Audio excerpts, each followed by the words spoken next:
As you prepare to measure today, I want to give you some instructions for how to do that quickly and effectively.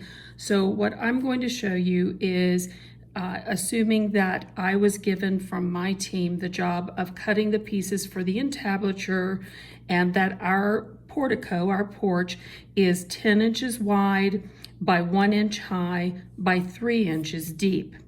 That means if I do the entablature, the piece that sits on top of the columns, then I'm going to need to cut one piece that's 10 inches long by 1 inch high for the front. And then the sides going back are going to be 3 inches deep, 3 inches long by 1 inch high. And then when all of those are cut, they can be assembled by being glued on the edges, and I'll have 3/4 of a box, and the pediment goes on top of the entablature. We are working with cardboard that is taken from cardboard box tops, and it is not fitting into our class box, and it needs to. So the first thing you need to do today is to grab some large scissors, not the small ones, they will break, but grab some of the large scissors out of the drawer and just cut the edges of the box top off. They don't have to be perfect. You will be using X-Acto knives, but I am not ready to get into that yet, so just use scissors. I am going to go ahead and cut my last little flap off here. It will make it a little easier for you to work with, and it also makes it fit neatly in our box so that we can put the lids on. These box tops are a little bit small. You may be able to use them for some of your pieces. The paper boxes actually have a really nice wide lip on them that can be used for a lot of your pieces. So don't just get rid of them. Use what you've got. So we said that the first piece we're measuring is 10 inches by 1 inch. The first thing that you need to do, I cut mine with an X-Acto, so I have fairly straight lines, but I'm going to go ahead. This is what you need to do since you are cutting with scissors. I'm taking my mechanical pencil, they're perfect for this job, and I'm just going to run a straight line down. I am not trying to measure that line. I'm just running a nice long line. Now, the rulers are 12 inches long. If your entablature is 12 inches or longer, you might want to use the yardstick instead of a ruler to get your first line on there, not to measure it, but just so that it's a little longer than what you need. From this line, I need a right angle, because if I just make a line and I don't have a good right angle, things aren't going to fit together once I start gluing. You'll have gaps. So the best way, we don't have T-squares. That's a tool that would give you a right angle, but I'm looking at my line that I drew, and I am lining this part of my ruler up flat with my line.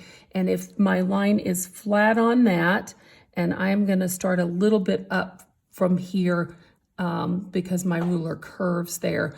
But if I go up this way, I now have a right angle to that line, and now I can pull my ruler down and go ahead and finish it off. And so now I've got a nice 90-degree angle. And so I'm going to measure from this line going this direction to get my 10 inches.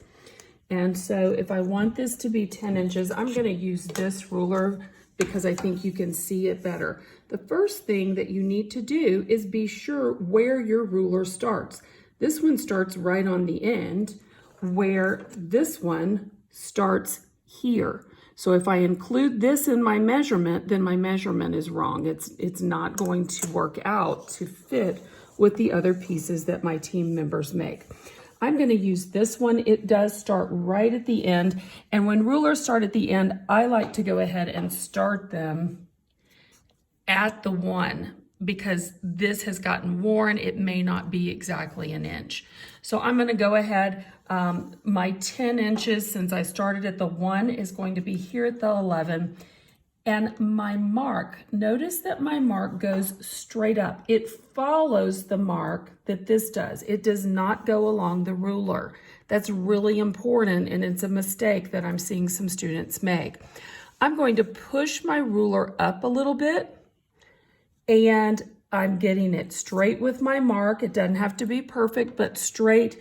And I'm going to mark my 11 again, and I'm going to do that one more time. The reason I do three different marks, you can have 2 marks and they can skew a little bit or be crooked, lose that 90-degree angle. Where if I have 3 marks, I make sure they're all lined up and then draw on my cardboard. It's okay if I go past the line. What I'm concerned with what is inside the line, okay? We're going to do the same thing for our 1 inch. So we said that this piece is 10 inches long and it's 1 inch tall. I can put my ruler on any even inch. So I've got it on 13 to measure 1 inch. I'm going past up to the 12. Again, my line doesn't go along the ruler. I'm measuring the inch so that the line goes straight out from the 12. It continues the line on the ruler straight out. Again, I need to measure 3 times 1 inch and one more time 1 inch. And now I've got a good measure. I can lay my ruler along all 3 of those, and they do line up. And now I'm just gonna zip right along this. I'm holding my ruler firmly so it doesn't slip. I'm pointing the pencil at the ruler. I'm not down here. Then it may go under the ruler. I wanna have my pencil kind of up, but pointed at the ruler. And as I go straight along, I've got a nice measure there. All right, to make this easy to cut, if I go ahead and measure up another inch, I can put my 2 3-inch pieces right here along this one. And when I cut, I will already cut one side of them when I cut the side of the long one. So here we go. I'm going to measure up another inch. Now, if I had thought through it, I could have measured that at the same time, right? I could have measured 1 inch and 1 inch. That's what I get for not thinking ahead. But I'm going to go all the way down. I don't need it all the way down, but that will make it easy. So there's my next inch for my other 2 pieces that will be cut out. And we're going to line those up. Notice I wasn't worried about, did I start right exactly there or end here?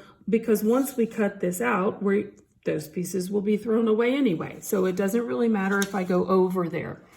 Now, I need 2 pieces that are 3 inches long.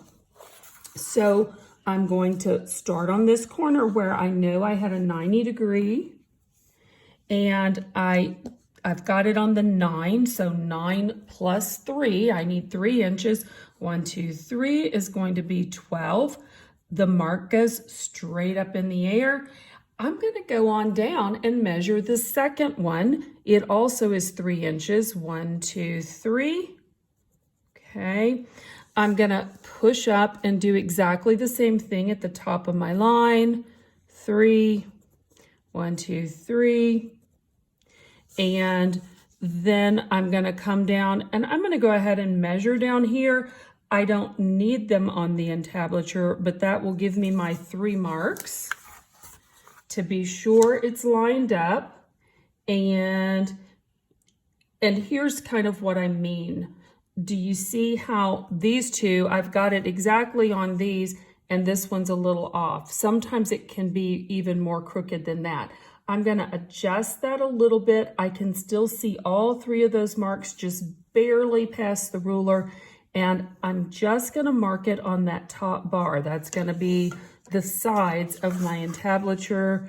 And finally, I'm going to do the same thing here, lining those up. and there they are. So here's my front piece, here's one side, here's the second side. I'm going to put a little squiggle mark on that to remind me that I don't need that. That's just extra that's left over from the pieces I need.